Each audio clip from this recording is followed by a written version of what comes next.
Welcome to A Place for Film, the IU Cinema podcast. On this week's episode, we're talking about Fantastic Fest.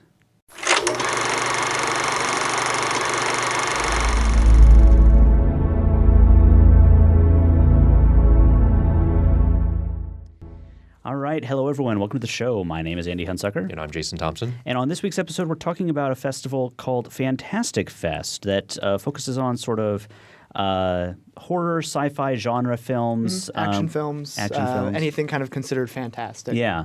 And with us to talk about that is Sean Smalley, who attended Fantastic Fest. Mm-hmm. Jason, you and I did not go. No. I would have liked to have gone, but we got to be pretty choosy about travel and that sort of thing when we have as many to go to. But Sean went and was nice enough to come talk about it. We'll talk about all those films a little bit later on. But Sean, thank you for joining us. Thank you for having me. Yeah. And Sarah is down there on the end. As always. Thank you for having me. Yes. So we'll talk about Fantastic Fest here in a little bit. Well, let's get into Fantastic Fest. And this is one that I've been eyeing for a couple years now, thinking I ought to go to that one. And the schedule just did not work out. But then Sean was like, hey, have you ever thought about going to Fantastic Fest? I'm going this year. And I was like, aha. I'm the guy that's going to talk about it. Yeah. Well, I can say the festival lives up to its name. Yeah. I had a blast at the festival. So as you mentioned earlier, they focus the programming on contemporary action, horror, sci-fi, fantasy. But there's a lot of genre blurring, too, at the festival. Well, where do I even begin? Well, let's just start with what's the atmosphere of the festival like? I mean, when you're dealing with those kinds of films, it doesn't attract like the sort of monocle wearing audience. Really, it's not the I don't know. Sort they of, might be wearing monocles, but maybe yeah, and a top hat and like steampunk sort of thing. But it doesn't attract the normal art house crowd. I would think that might go to a film festival. Typically, no. They make a point to establish this as a fun festival as opposed to a more serious festival. So, they have, things like, and I'm sure as you were at South by Southwest, you find out that the first thing that you do at festivals is watch movie. That's the thing you do the most of. The second is wait to see movies. And they actually had, this year they held the festival at a different Drafthouse. It's always held at the South Lamar location. And let's be clear, it's in Austin, Texas. It's in Austin, Texas. Yes. They normally hold it at the Alamo Drafthouse on South Lamar, which is a few miles south of downtown Austin. But that's under renovation. So this year it was in North Austin, about 17 miles north of downtown, at their newest Drafthouse. It's called Lakeline. Yeah. So the theater was brand new. Everything was clean. I mean, the projectors were great. The sound was great. But in the inside, as a kind of treat, and I think they do this every year, but as a treat for the festival goers and as a way to kind of kill time while you're waiting to see movies, they had about, I want to say 7 or 8 arcade machines that some people curated, and they had all these handheld consoles, so you could, play video games for about 20 minutes or so and as you're waiting. Yeah. It was a little cramped inside. They had a big tent outside where a lot of people would congregate, and they would have some food carts around the parking lot. So it was kind of a cramped space, but that, allowed you to engage with other festival goers. And so the vibe, it doesn't take itself too seriously, and the people generally are very friendly, and That's what Jason and I found at South by Southwest. Literally, I've never been, talked to more as like in a friendly way, like anywhere in the entire world. More people were like, "Hey, what movies have you seen?" Not in like a like, "Oh God, I gotta talk to this guy." Yeah. Like he's in my presence. Like it's gonna be awkward if I don't say anything. Just they genuinely want to like talk to you and be friends with you as soon as they see you. So I met some really interesting people, and it's because it is kind of an unassuming festival, and this might be the case with some of the South by Southwest, where you sit down by someone, you start talking to them, and a couple days later you realize they're a director with a film that's playing, and you had no clue. So you can talk to filmmakers, you can talk to some of the press that's there, you can talk to some of the industry people. Everyone kind of Yeah. a lot of people seem to be really interested in what you've seen and, Yeah. telling you what they've seen. And Mm-hmm. and I didn't this time around follow social media too closely while I was there, but now people kind of they follow the Fantastic Fest hashtag and kind of get a feel for what's worth seeing at the festival, what's not. Mm-hmm. I didn't do that because I just wanted to feel things out on my own for the first, because this was my first, not just my first time at Fantastic Fest, but my first festival. Mm-hmm. Did you set like a film agenda and then end up not doing anything that you said? Like Kind of. most people festival? So the way that the scheduling for the festival works, and this I think is the first time they did it. I mean, they were experimenting a lot, so some people were complaining about the new system. I really didn't know the difference because I've never been there. So, but this year, what you did is every the night before the screening or the day before the screening, I think from 9 to 5, you could pick your schedule. The films were shown in I think they were shown in 5 rounds each day. There were five rounds of films, and you had typically 4 to 5 films to choose from. So you would pick a list of what you wanted to see from the film you want to see the most to the film you want to see the least.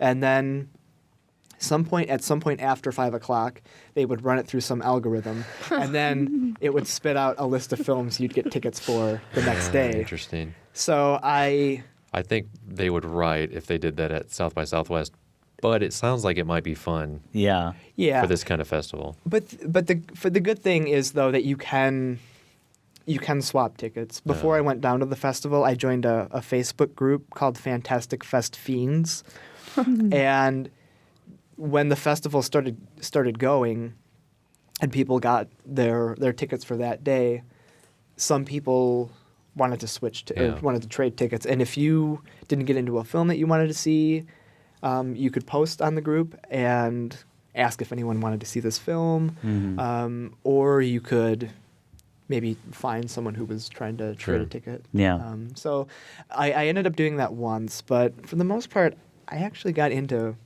what I wanted to get into, except for the second day. I only think I got into one of my first choices. One of the films I got into the second day was my last choice, but it still ended up being okay. Yeah. So I didn't mind the ticketing system. Some of the older people, the festival regulars, griped about it, and I guess there was a big issue with people who came with a partner or a close friend, and they wanted to get in the same screening. Sometimes, some of the films actually the more high interest films played in a couple different screens. So you would have like the opening night film Machete Kills, that played in 3 screens. Okay. And so you could get assigned to any of those theaters. And there was an issue with some people with their husbands or wives or So go alone.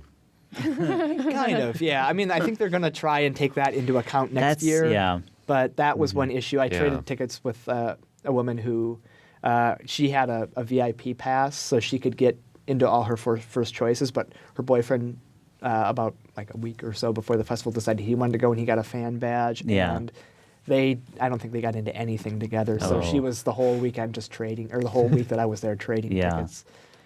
Yeah, that's an interesting system, and I can see it working in certain cases, but I guess I imagine if it's – because I actually looked to see if I could get Sean a press pass for Fantastic Fest. They never offered press passes, I don't think. Or if they did, it was very last minute Yeah, see, at the I don't know end. how the people who had press passes got press passes. Yeah, because I looked on their website because I thought maybe I could work it out or maybe I'd get Sean a press pass, but I never saw that on their website to say, all right, here's how you get press badges for this event. So it seems like more of like a festival really for just the people who are into these movies rather than but I mean, the other interesting thing about it is it kind of forces people into what you and I find we discover on our own at film festivals, where you show up and you're like, you get a ticket for the one thing that you never thought would be interesting, and it was the best movie. It's like, well, I have to see a movie here because it's kind of my job to watch a movie right now.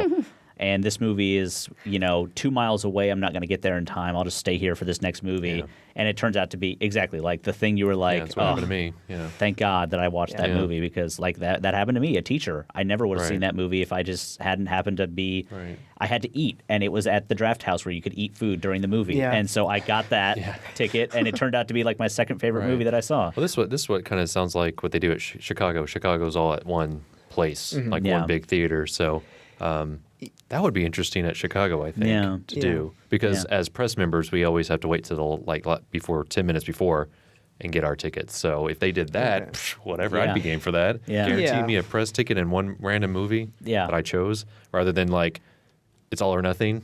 Yeah. That would, And so the rule was if you picked a full slate of rounds for that, or you picked a full slate of films for that particular round, you would get into a film no matter what. Oh, okay. So you could see anything. So you would as long choose as from the 5. So Choose how from the many 5. how many Gotcha. films were playing at once? How many screens did they have going? They had 8 screens total in the theater, and I think they were showing films on 6 screens per round. So usually 6 films per round. They were still actually, they had a couple of screens open just for regular films. I think Insidious 2 was playing, and some other new film. So these poor people were kind of wandering in the middle of the festival and having no clue what was going on. Yeah. It's kind of how Chicago is. Yeah, exactly. Same thing. Heartland too. But because it is at the Drafthouse, you don't have to worry about food. But then you're spending a lot of money at the Drafthouse. I found it is pretty expensive. After 2 days, you can spend almost like $30 a day for food. But it's so convenient. Maybe if the festival, because the festival will be closer to downtown next year, it's going to be easier to kind of escape and get cheaper food. Yeah. But when you're out kind of in the middle of nowhere, there was really the only other option was going to this big kind of, I think it's called the HEB. It's kind of like a Walmart, but I think it's only in Texas. You could go get some cheap food there. Yeah. Or go to a place called Smash Burger and get a cheap burger there. Yeah. Otherwise, you're eating Drafthouse food the whole time. Yeah. I mean, it's pretty good food, but I agree. Food. It's expensive. I mean, I paid, I think, I don't even remember what I paid, but it was a lot for the one meal I had. It's like during the screenings, people get their receipts or whatever, and then you hear them like, rah, rah, rah. Yeah. Oh, you got to be kidding me. And it's But like, I got to say, that the system they have set up is really nice. I mean, the waitstaff, they just kind of zip in and zip out, and they don't really disturb you. it's kind of reminiscent of Bear's Place, but on a larger scale. Yeah. And it's a nifty thing. You just fill out that little flag and stick it in your tray, and they just come zoom in and pick it up. That's and you have nice. your food. I mean, typically you want to get there maybe 20, 30 minutes before the movie starts, because then you'll get your food before the movie plays, and you can not worry about that. And this was my first time at a Drafthouse too. Yeah. So I really love the pre-screening entertainment that they've curated. And it was different every time I went in there. They typically, these really campy music videos or some old cartoons thrown in there, movie trailers. I'd actually kind of like to do something similar for some of the midnight movies, maybe put together a compilation or some kind of mix and have that shown before maybe not this next film, but the film following. Yeah. Because it was so much fun. It made... Because most people probably get really sick of seeing those horrible ads before they start the trailers. Yeah. Excellent. Yeah, the Drafthouse again. I only went to actually one film in the actual Drafthouse when I was at South by, but it was a lot of fun. It was a good experience. Well, they do something at the festival called secret screenings, and they try to keep those very closely under wraps. The first secret screening was leaked at a Q&A. I wasn't at that film, but the first secret screening I was able to get into because that was the ticket I traded with this woman, and it was the new Eli Roth movie, The Green Inferno. Okay. And this film is kind of an homage to the Italian cannibal movies of the 70s and early 80s, and I'm not really a big Eli Roth fan. I've never really enjoyed his films, but I can't stay away from cannibal movies. So I had to see this one, and I got to say I liked it. Yeah. I'm not an Eli Roth fan, but this was really entertaining. It was what you'd want in a cannibal movie. It hit all the points you would expect. There's some great dismemberment scene. There's a great dismemberment scene. Actually, the actor who played the character who gets dismembered was there and talked about how fun it was to get ripped apart and have his eyes ripped out and his tongue cut out. And, so that was one nice little surprise. Although, as soon as people got out of the screening where this title was leaked, it just blew up on Twitter and Facebook. So people kind of knew that was coming. Yeah. But nonetheless, it was a pleasant surprise for me, not being kind of averse to Eli Roth's films. So how do they do secret screenings there? Well, I don't know how they do the other ones, but this secret screening that I was at was presented by Ain't It Cool News. Mm-hmm. So Harry Knowles was there, and he has a lot to do with the festival as well. Mm-hmm. He's been there from the beginning. And I guess he just got in touch with Eli Roth on Twitter, and that's how they just had this exchange on. Yeah, but I mean, how do you get into it? How do you find out about it? When do they announce it? Do they announce it, or do you just walk in? They do. They announce it as a secret screening. Mm-hmm. You have to pick it in your block of films. Oh, okay. And so you don't know what you're seeing until you go sit down. Until you sit down. Oh, wow. So that's the real long shot when you are picking your. Yeah, it could be. I mean, I've. A previous guest on the show, Landon Palmer, said, sometimes they're worth it. He's been to the festival before, and he says sometimes they're worth it, sometimes they're not. Like one year, I think in 2007, they showed There Will Be Blood before most people had even seen it. Wow. And sometimes it's, something no one wants to see. Yeah. So it's kind of like playing roulette. You never know if you're going to get something really great or something really awful. Yeah, that's really interesting. I know that they'll have sort of secret screenings at places, but they'll usually announce it a couple days beforehand. So it's secret until the festival opens, and then they announce it. But that's really interesting. I mean, this sounds like a very fun festival to sort of. It's almost like the festival is a game in and of itself. Yeah. I mean, and aside from being able to see a ton of films, they also have events every night that you can go to. The most famous event is called the Fantastic Debates, where they get two people together to debate some kind of pressing issue in genre film culture. So I think one of the debates was between two guys going at it whether 28 Days Later is really a zombie movie. And so the format is you debate for 2 or 3 rounds, and then they get in a boxing ring and fight for 2 or 3 rounds. And Tim League, he's the CEO and founder of the Drafthouse. I think he always headlines the Fantastic Debates. And so this year, he was debating Keanu Reeves, who was there for his newest film, Man of Tai Chi. Mm-hmm. And so they debated whether Taekwondo or Tai Chi was the superior form of martial arts. And then they got in the ring, but Keanu Reeves didn't fight. He had the star of his film, Tiger Chen, fight. And typically this is just kind of all in good fun, and no one really gets hurt. But Tiger Chen ended up busting Tim League's nose open. And oh, no.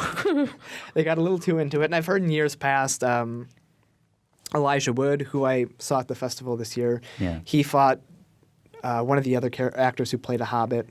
And they really, I guess, went at it and beat the crap out of each other. And last year, a friend of the IU Cinema, Joe Swanberg. I heard about this. He pounded the snot out of Devin Faraci of Badass Digest. Yeah. So well, I started reading that story. I saw that story come up, and I started reading it, and I was like, I've met Joe Swanberg. He's a big guy. He's a big guy. He's and tall. I've met Devin. I know Devin. He probably deserved it.